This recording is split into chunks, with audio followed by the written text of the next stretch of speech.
another segment of Take It Light, the entertainment section. We have today Vaughn Johnson. How you doing, Vaughn? All right, how you doing? All righty.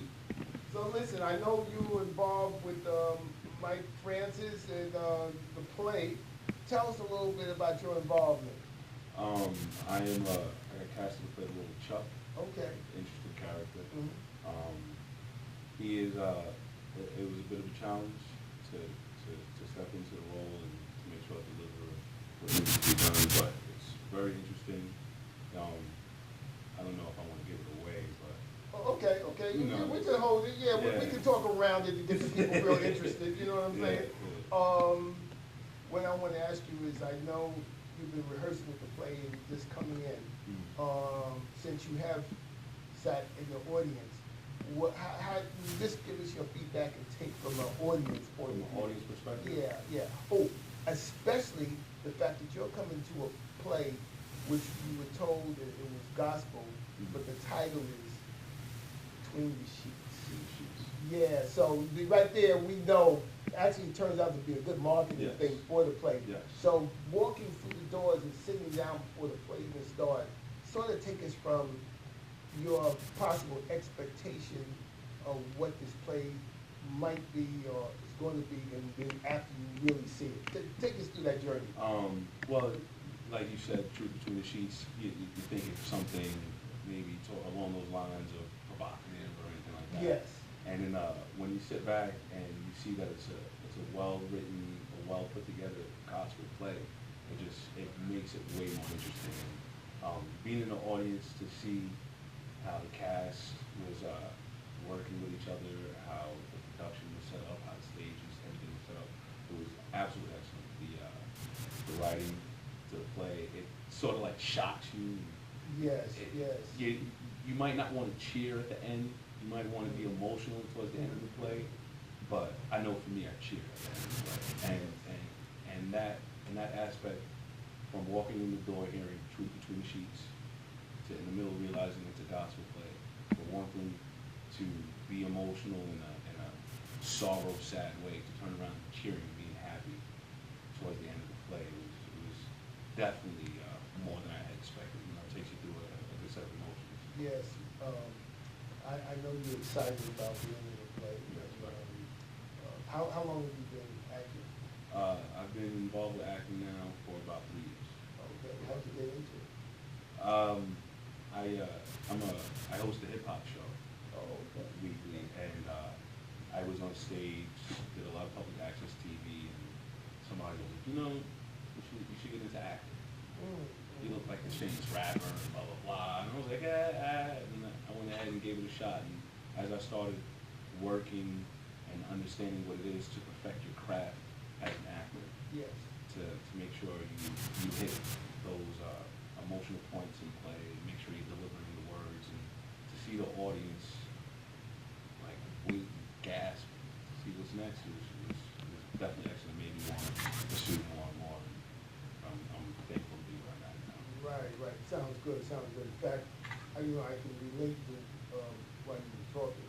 I was having lunch with Mike Francis, and he was telling about how he actually trains actors and teaches them and methods and things like that. And I know the guy is a brilliant brother. Yes. He's got his stuff together. Yes, he does. And I was just amazed that the many movies and plays that I've seen over my lifetime, was just the idea when he was talking, it's behind the scenes stuff. And I just started thinking about how much work is involved. Yes, and that is something doing something quality. Yes, because a lot of the times, as fans or as someone who just goes to see certain things, it's easy. I can put that together. Or I can put a couple of lines here.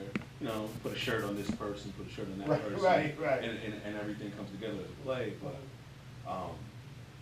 now, being behind the scenes with Mike and the rest of the cast of Truth Between the Sheets, it is a lot of work. It's more than what's expected.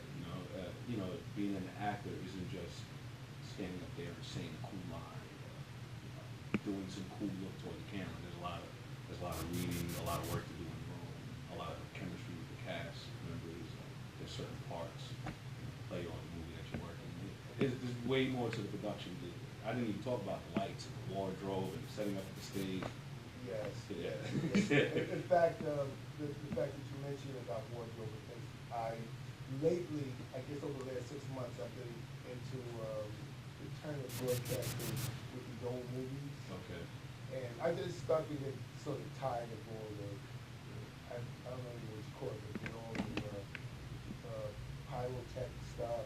And Yeah. And Lights and so the old movies really about acting and things like that. Mhm. And, you know, I had my thought about it, well, I lost it there, but hey, we'll keep on rolling. No problem. Let me ask you this, since you're really into it, some of our viewers out there, I know have been thinking about getting into acting and so forth. What kind of advice, tell them, you can give them some ideas of how they should look at going about getting into this whole acting thing? Well, it's very important to seek out the right teacher.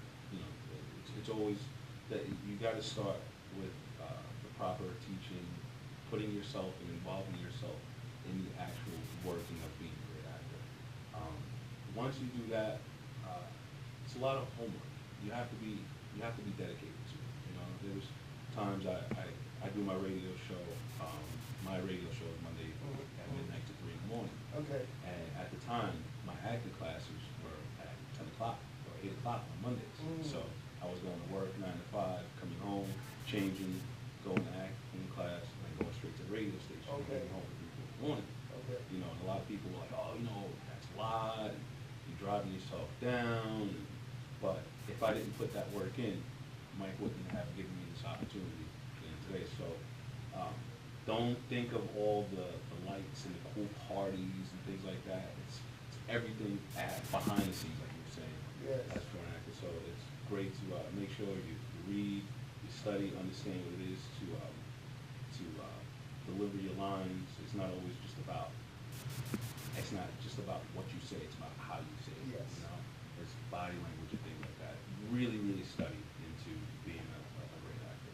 Yes. You put in what you get out. You know. Yes, I know that, you know, I think acting is really cool. Mhm. I know the problem I would have, and that is, remembering the lines. I mean, cause, yeah, I give a lot of credit to acting, because when I hear them do their lines, I say, oh man, how do they remember all that? You know, so, you know, I would love to be in something once for like a minute, Yeah. you know. Actually, recently when I did mention my main man, Michael Francis, he had a spot where like a postman showed up or something for a minute. You know, I didn't put him on the spot and say it was me, but you know, Yeah. I think I get that out, Mike. You know, yeah. It's Call me. It's funny you said that about the lines, because that was like my first thing when I got to class. Yes. All right, you know, I'm gonna be an actor. I'm gonna be great. I'm gonna do this. And then boom, you get that sheet, and you're like, I gotta remember all of this? Like, how am I supposed to say all of this? Yes. And mean it, and that's one of the greatest things, I think, for me, was that as I started to get better with my craft, remembering the lines becomes nothing. You just get so focused on where you gotta step, where I gotta stop, do I gotta raise my hand? Yes. Yeah. The lines, they just fall right in. Yeah.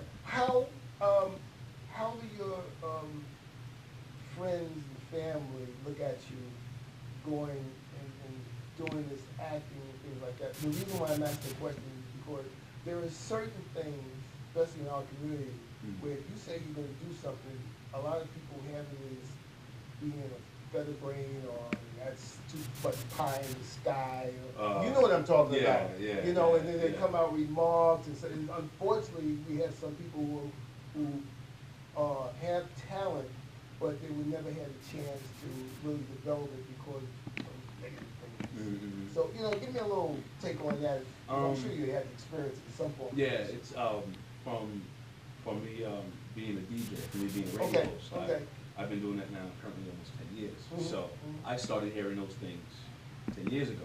You know, radio DJ, hip hop, and blah blah blah. Why don't you get a real job? Get a real job, you know. Then I got into the acting thing, and it was like, well, you know, you what's your backup plan, and things like that. And for me, amongst all of the quote-unquote negative things that I heard about it, my friends and family have been real supportive. You know, I've been lucky and I've been blessed enough that I've had great people behind me to push me in a positive direction.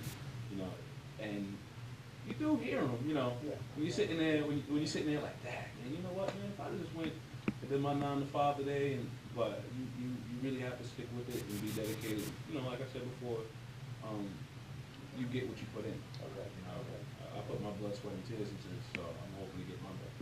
Oh, very good. Back, you know? Our research has indicated that you mentioned about you're director, producer, engineer. Give us a little slant on that, because I know you wanted to have that clear. Oh yeah. I've hosted my radio show at Street FM for the past 10 years. Monday nights, midnight to 3 in the morning, and I also been involved with engineering in the studio. Music has been my first love. So I've always had a background with rappers, singers, engineers, producers, and being on the radio and hosting open mics. I had a public access TV show and things like that. It started to open up and broaden my horizons as to what's there in entertainment. And it's been a great thing. You know, I can't take back anything. I wouldn't take back anything that I've learned in the studio, with engineering, and things like that, because it helps me where I'm at today. You know, understand the sound. Understand. Okay, listen, we appreciate you stopping by Take It Light. And if someone wanted additional information about you, how would they get in touch with you? Well, of course, you know, social media is everywhere, so you can contact me on my Facebook at Vaughn Ike Infamous Johnson. I have a Twitter account, Ike Infamous, which is that's my radio personality name, my DJ name is Ike Infamous. Okay. So, it's on Twitter, it's on Instagram, it's on Facebook, and go ahead and send me an email, any information you like. I'll help you out the best that I can. Vaughn Ike Infamous Johnson, AKA. Great. Okay, y'all, hit him off now before he blows up. Okay, hit him off now, because he's probably only getting about 2,000 or 3,000 contacts now. But when he blows up, after they pass 500,000, you may not be able to touch him. Okay. And I hope so. There you go. Checks in the mail. Okay. Listen, it was a pleasure you coming in. Thank you for the opportunity. Righto. Okay.